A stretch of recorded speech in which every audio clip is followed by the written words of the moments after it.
बिस्मिल्लाहिर्रहमानिर्रहीम। अस्सलामु अलैकुम वरहमतुल्लाहि वबरकातुहू। बड़ी मजे की बात बताऊं इंसान की बेवकूफी के हवाले से। लफ्जों का इंतखाब, सुकून और आराम दोनों में फर्क है।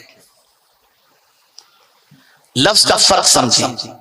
सुकून और आराम दोनों में फर्क है। हमने आराम को सुकून समझ लिया, इसलिए पूरी कोशिश हम कर रहे हैं आराम की चीजों का और समझ रहे हैं सुकून मिले। नहीं मिलता सुकून।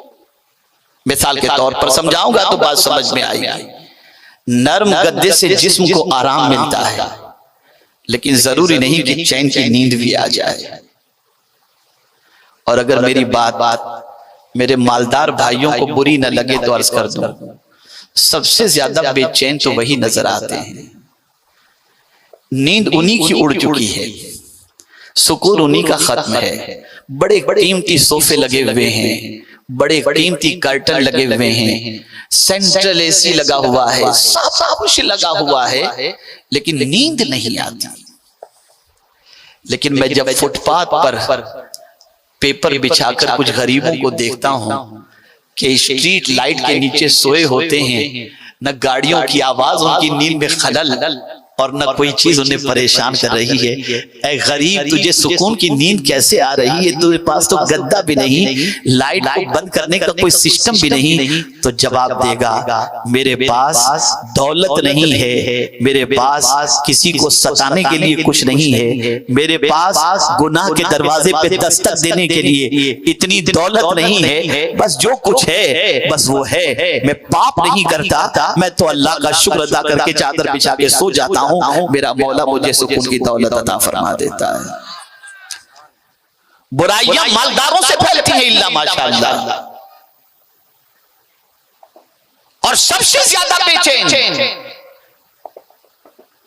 वो दौलतमंद जो अपनी दौलत का इस्तेमाल अल्लाह की नाफरमानी और उसके रसूल सल्लल्लाहु अलैहि वसल्लम की नाफरमानी में करे, उसकी जिंदगी में सुकून नहीं होता। लेकिन जो अपनी दौलत को अल्लाह की राह में खर्च करे, कमजोरों की मदद में खर्च करे, परेशान हालों की परेशानियों को दूर करने में खर्च करे, अपने जायज कामों के पीछे खर्च करे, अपनी औलाद और अपने माँ बाप के पीछे खर्च करे, और हर गुनाह के काम में खर्च करने से अपनी दौलत को रोके रखे, उसे भी अल्लाह सुकून की दौलत अता फरमा देता है। सुकून और आराम को समझें। सुकून का ताल्लुक रूह की गिज़ा से है और आराम का ताल्लुक जिस्म की गिज़ा से है, जिस्म से।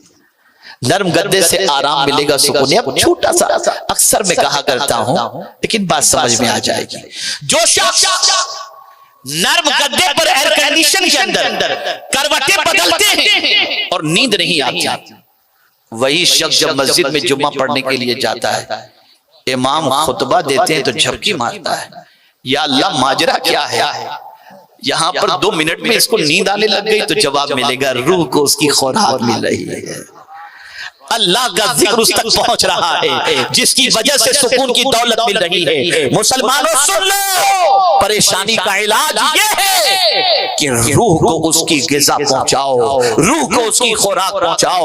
आज हमारी रूह बीमार हो चुकी है, हमारी रूह कमजोर हो चुकी है, हमारी रूह ताकतवर नहीं रह गई। अल्लाह अकबर। मेरे प्यारे आका सल्लल्लाहु अलैहि वसल्लम के प्यारे दीवानों, तारीख की औराक उलट करके देखो, अल्लाह के बरगुज़ीदा बंदों के पास पेबंद वाला लिबास होता था, लेकिन उसके बावजूद सुकून उनकी पेशानी से छलकता नजर आता था। आज तक की रोजी होती, आज तक के लिए तो रोटी होती, कल के लिए उनके पास कुछ नहीं होता था, लेकिन खुदा की कसम वो परेशान नजर नहीं आते थे, मुतमईन नजर आते थे। वजह सबसे बड़ी ये थी, वो उठते थे तो अल्लाह का जिक्र करते थे, बैठते थे तो अल्लाह का जिक्र करते थे, लेटते थे तो अल्लाह का जिक्र करते थे। उनकी जिंदगी इस तरीके से अल्लाह की याद के अंदर और अपनी रूह को ग़िज़ा पहुंचाने के अंदर गुजरती थी, जिसकी बुनियाद पर उनकी जिंदगी में सुकून था, सुकून था और सुकून था। परेशानी का इलाज दौलत का अंबार लगाने के अंदर नहीं है, रूह को ग़िज़ा देने के अंदर है। रूह बीमार होती है तो आदमी परेशान होता है, रूह बीमार होती है तो आदमी बेचैन होता है, रूह बीमार होती है तो आदमी बेकरार होता है। अब एक और बात मैं अर्ज करूं, अब ये बात इससे पहले वाली बात तो जनरल थी हर इंसान के हवाले से। जो भी इंसान अपनी आत्मा को इलाज नहीं देगा और रूह को उसकी ग़िज़ा नहीं पहुंचाएगा, वो बेचैन रहेगा, वो परेशान रहेगा। अब आइए मैं कुरान की रोशनी में समझाऊं कि ये रूह बीमार है, पता कैसे चले, कैसे पता चले कि रूह बीमार है। आइए कुरान क्या कह रहा है, फवैलुल लिल क़ासियति क़ुलूबुहुम मिन ज़िक्रिल्लाह, खराबी है उसके लिए जिसका दिल अल्लाह अज़्ज़ा व जल्ल के जिक्र की वजह से नर्म नहीं होता या सख्त हो चुका है उसका दिल, वो अल्लाह के जिक्र से गफलत बरतता है, अल्लाह का जिक्र सुनना उसे अच्छा नहीं लगता। ऐसे बंदे के लिए कुरान ने साफ लफ्जों में कह दिया खराबी है ऐसे सख्त दिल के लिए जिसका दिल इतना सख्त हो चुका कि अल्लाह के जिक्र की वजह से उसके दिल पर कोई असर नहीं होता। कुरान कहता है खराबी है, खराबी।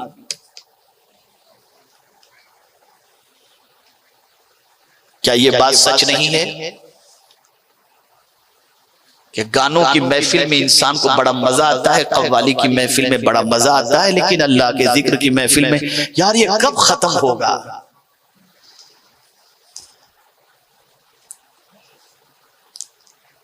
अगर अल्लाह का जिक्र अच्छा नहीं लगता, अल्लाह की बात अच्छी नहीं लगती, तो ये समझ लेना चाहिए कि हम रूह के बीमार, रूहानी रूह हमारा रूह जो हमारी है वो बीमार है। अच्छा, बात बड़ा अजीब मसला भी चल पड़ा है।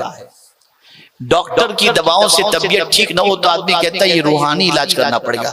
अरे बाबा, रूहानी इलाज अलग चीज है, रूह की बीमारी अलग चीज है। करने जा रहे हो जिस्म का इलाज और कह रहे हो रूहानी इलाज।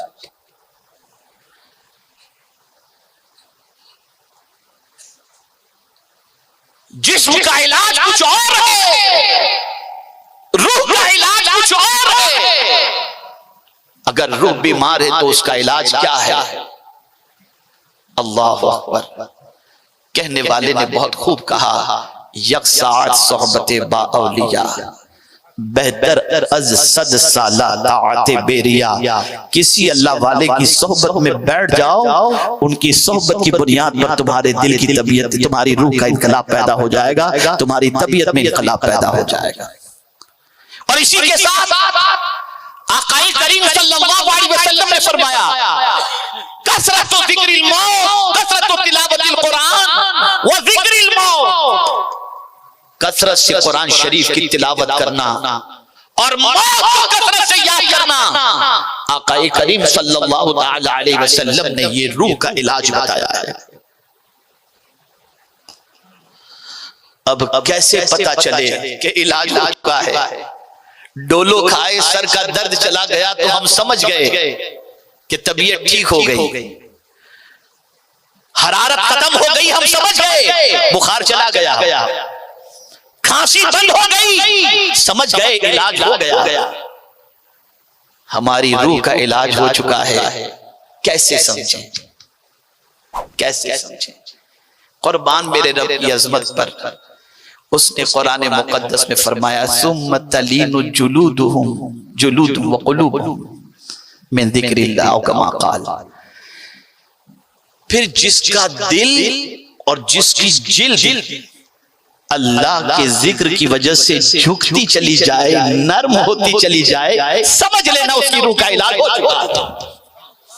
सुम्मा तलीनु क़ुलूबुहुम व जुलूदुहुम अन ज़िक्रिल्लाह। जब अल्लाह का जिक्र सुनो, अल्लाह का नाम सुनो, अल्लाह की किताब सुनो, अल्लाह के फरमान सुनो, तो तबीयत उसकी तरफ झुकती चली जाए तो समझ लेना कि तुम्हारी रूह का इलाज हो चुका है। और अगर अल्लाह का कलाम तुम्हारे ऊपर बोझ बन जाए, तुम बंगलो बना लो, लंबी कारें खरीद लो, तुम्हें परेशानी की वादी से दुनिया की कोई ताकत नहीं निकाल सकती, इसलिए कि तुम्हारी रूह बीमार है, तुम्हारी रूह मर्ज के अंदर गिरफ्तार है। मेरे प्यारे आका सल्लल्लाहु तआला अलैहि वसल्लम के प्यारे दीवानों, आकाए करीम सल्लल्लाहु तआला अलैहि वसल्लम ने उठने से लेकर सोने तक, यहां तक कि बैतुल खला में जाने से निकलने तक, खाने से लेकर के पहनने तक, पीने से लेकर सोने तक, हर वक्त के लिए दुआएं बताई, ताकि तुम्हें सुकून ही सुकून मिलता चला जाए और तुम्हारी रूह को उसकी ग़िज़ा मिलती चली जाए। लेकिन याद ही नहीं। अरे जिस कौम को पहला कलेमा सही तौर पर याद ना हो, जिस कौम को कुरान पढ़ना याद ना हो, आप जरा सोचो, वो बीमार नहीं होगा तो क्या होगा, वो मरीज नहीं होगा तो क्या होगा। तुमने गानों और पिक्चर के अंदर सुकून सोच लिया है, नहीं है इसके अंदर सुकून। तुमने कहे लगाने में सुकून समझा है, उसमें तो बीमारी है। ये बहुत ज्यादा हंसना तो सरकार फरमाते दिल को मुर्दा कर देता है, रोने में सुकून है। आदमी समझता है हंसने में सुकून, नहीं, रोने में सुकून है। आपको मैं सिंपल एग्जांपल दूंगा ना तो बात समझ जाएंगे। किसी के बाप का इंतकाल हो जाए और बच्चा रोए नहीं, बस गुमसुम बैठा हो, खामोश बैठा हो, आसमान को तक रहा हो, बाप की मैयत को तक रहा हो, दफन होने के बाद, दफन करने के बाद भी बस यूं ही गुमसुम बैठा रहता हो, तो समझदार लोग कहेंगे इसको पहले थोड़ा रुलाओ यार, कैसे भी करके, वरना डिप्रेशन में चला जाएगा, रुलाओ इसको। ये रो लेगा ना तो इसके दिल का बोझ हल्का हो जाएगा। कुर्बान जाइए मेरे रब की अजमत पर। मौला फरमाता है फलयदहकू कलीला वलियबकू कसीरा, हंसो कम और रो ज्यादा, ताकि तुम टेंशन से निकलते रहो।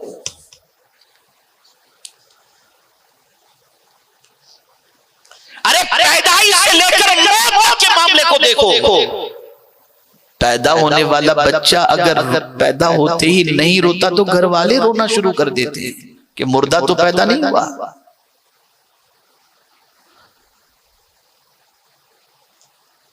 आप पर गमों का बोझ पड़ा हुआ है, तकालीफ की वादियों के अंदर आप घिरे हुए हैं। मुसल्ला बिछाइए, हाथ उठाइए, आंख से आंसू निकालिए, रोइए अपने रब की बारगाह के अंदर। इधर आंसू निकलते जाएंगे, इधर दिल को सुकून मिलता चला जाएगा। इसलिए कि अल्लाह को गुनहगार के आंसू बहुत पसंद हैं, बहुत पसंद है। रूह की ग़िज़ा क्या है? जहां जिस की ग़िज़ा है वही रूह की भी ग़िज़ा है। रूह की ग़िज़ा जहां जिक्र इलाही है, वहीं पर रूह की ग़िज़ा खाने में नहीं खिलाने में है। आपको बताऊं, समझ में बात आ जाएगी। लखपति हैं आप, करोड़पति हैं आप, अब तो मामूली इंसान भी लखपति होता है, इसलिए लखपति कहना अब आज के दौर में कोई खास बात नहीं रह गई। मोबाइल ही लाख लाख रुपए का इस्तेमाल करता है। करोड़पति हैं आप, बेहतरीन खाना आपने होटल से मंगवाया और आपके पास खाना पड़ा हुआ है। एक गरीब की नजर आपके खाने पर पड़ गई, वो भूखा आया, आकर के कहेगा हजरत बहुत भूख लगी है, जरा मेरे खाने का कुछ इंतजाम कर दें। आपको भी भूख लगी थी, लेकिन आपने उठाया खाना, लो बेटा तुम खा लो। आपके पास पैसा मौजूद था, आप फिर ऑर्डर करके खाना मंगवा सकते थे, उसकी कैपेसिटी इतनी नहीं थी। लेकिन जो वो खाना लेकर खाएगा, मुंह में लुकमा रखेगा, आंखों से आंसू निकलेंगे और कहेगा मालिक इनको सलामत रखे, अल्लाह की रोजी में बरकत अता फरमा। खुदा की कसम, खा करके जितना आपको सुकून नहीं मिलेगा ना, इतना खिलाकर आपको सुकून मिल जाएगा। लेकिन जो कौम लूटना जानती हो, लुटाना ना जानती हो, उसका क्या होगा? आप जानते कोरोना क्यों चला गया? जानते हो आप, एक वजह उसकी ये भी थी कि लोगों ने अपनी दौलत के दरवाजे भूखों के लिए खोल दिए थे। मौला को ये अदा पसंद आई, बला चली गई। याद रखो, अल्लाह ने जो सुकून रखा है और रूह की जो ग़िज़ा रखी है वो भूखों को खाना खिलाने के अंदर भी है, मजलूम की दस्तगीरी के अंदर है। जुल्म करके कोई अपनी रूह को, आत्मा को शांति नहीं पहुंचा सकता। मजलूम का हाथ पकड़ के उसकी मदद करे तो उसकी आत्मा को शांति मिल सकती है, उसको सुकून की दौलत नसीब हो सकती है। तो अर्ज करने का मंशा ये है कि अगर आज का इंसान परेशानी से निकलना चाहता है तो ये तसव्वुर ज़हन में बहुत ज्यादा न रखे, रखे थोड़ा सा। मैं ये नहीं कहता कि आप दौलत न कमाओ, आप तालीम हासिल न करो, आप अच्छा घर न लो, आप अच्छी गाड़ी न लो, नहीं, ये सब चीजों के लिए मैं रिस्ट्रिक्शन लगाने वाला कौन होता हूं। लेकिन एक बात जरूर याद रखना, इन चीजों को अपने सुकून का जरिया कभी मत समझना। सुकून का जरिया अल्लाह के जिक्र के अंदर है, सुकून का जरिया अल्लाह की याद में है, सुकून अल्लाह अज़्ज़ व जल्ल ने कमजोरों की मदद के अंदर रखा है। आज अगर परेशानी से निकलना चाहते हैं तो अल्लाह की याद को अपनी जिंदगी के अंदर शामिल कर लें, रब का जिक्र करें, उठते बैठते जिक्र करें, चलते फिरते जिक्र करें, दुरूद शरीफ का विद करें, कुरान शरीफ की तिलावत करें। जब रूह को उसकी ग़िज़ा मिलेगी, अल्लाह ताला सुकून की दौलत अता फरमा देगा, इत्मीनान की दौलत अता फरमा देगा। दुनिया कोशिश कर रही है कि इंसान का रिश्ता अपने रब से टूट जाए, और मैं अगर कहूं तो गलत न होगा, 90% तो रिश्ता टूट चुका है। 90% रिश्ता टूट चुका है, और यही परेशानी की वजह है। मामूल बना दो। मुझे हुजूर मुफक्किर इस्लाम का एक जुमला बड़ा अच्छा लगा। एक खिताब में हजरत ने फरमाया था कि सुबह जब उठो ना तो अशहदु अल्ला इलाहा इल्लल्लाह व अशहदु अन्ना मुहम्मदन अब्दुहु व रसूलुहु पढ़ लिया करो। उठने की दुआ भी पढ़ो, लेकिन साथ में ये भी पढ़ो।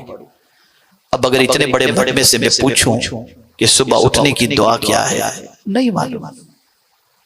सुबह उठकर तो पहले मोबाइल हाथ में रहते हैं, किसका व्हाट्सएप है, बीड़ी वाले बीड़ी तलाश करते हैं, सिगरेट वाले सिगरेट, गुटखे वाले गुटखा, उठते ही पहले। लेकिन हुजूर सल्लल्लाहु अलैहि वसल्लम फरमाते, उठो फौरन कहो अल्हम्दुलिल्लाहिल्लज़ी अहयाना बअद मा अमातना व इलैहिन नुशूर। अल्लाह का शुक्र अदा करो, अल्लाह की तारीफ करो, तुम्हारी रूह को ग़िज़ा मिल जाएगी। हुजूर मुफक्किर इस्लाम फरमाते हैं कि तुम उठते वक्त उठने की दुआ के साथ कलिमा शहादत पढ़ो। जब तुम्हारी रूटीन के अंदर ये चीज शामिल हो जाएगी तो कब्र में जब सोओगे ना और जब उठाया जाएगा तो आदत के मुताबिक कलिमा शहादत पढ़ोगे, नजात हो जाएगी। अल्लाह के जिक्र को अपनी जिंदगी का मामूल बना लो, कुरान की तिलावत को अपनी जिंदगी की आदत बना लो, दुरूद और सलाम को अपने लिए लाजिम करार दो। मैं पूरे चैलेंज के साथ कहता हूं, इंशाअल्लाह रूह को जब ग़िज़ा पहुंचाओगे ना तो जमीन के ऊपर भी सुकून, जमीन के अंदर भी सुकून, और मैदान महशर में भी सुकून मिलेगा। जिस्म पर हम जितनी तवज्जो देते हैं उससे ज्यादा रूह पर तवज्जो दो। आदत बना लो, कुरान के बगैर हम जिएंगे नहीं। कुरान की जरूर तिलावत रोजाना करेंगे, रोजाना जरूर जिक्र इलाही करेंगे, रोजाना जरूर दुरूद शरीफ पढ़ेंगे, इस्तिताअत के मुताबिक गरीबों को खाना खिलाएंगे, परेशान हालों की दस्तगीरी करेंगे, मुसीबत ज़दों की मुसीबतों को दूर करेंगे। लेकिन ये सब काम अल्लाह के लिए करेंगे, नाम के लिए नहीं, शोहरत के लिए नहीं। तो अब गुफ्तगू को समेट रहा हूं, आपकी समझ में बात आ गई होगी। हमारा जिस्म, हमारा वजूद दो चीजों से है, जिस्म से और रूह से। हम परेशान इसलिए हैं कि जिस्म को तो उसकी ग़िज़ा दे रहे हैं और रूह को ग़िज़ा नहीं दे रहे। और रूह असल है, जिस्म असल नहीं, इसलिए हमें चाहिए कि जिस्म के साथ साथ रूह को भी उसकी ग़िज़ा दिया करें। जब रूह को हम उसकी ग़िज़ा देंगे, परेशानियां खुद ब खुद निकल जाएंगी, तकलीफें खुद ब खुद दूर हो जाएंगी, मुसीबतें खुद ब खुद दूर हो जाएंगी। अल्लाह रब्बुल इज्जत जल्ल जलालहू आक़ाए करीम रऊफ़ुर रहीम अलैहि तहिय्यतु व तस्लीम के सदक़ो तुफ़ैल मुझे आपको सबको अल्लाह अज़्ज़ा व जल दुनिया और आखिरत की परेशानियों से नजात नसीब फरमाए और हमें अपनी रूह को उसकी ग़िज़ा पहुंचाने की तौफीक नसीब फरमाए। वमा अलैना इल्लल बलागुल मुबीन। अस्सलामु अलैकुम व रहमतुल्लाहि व बरकातुहू।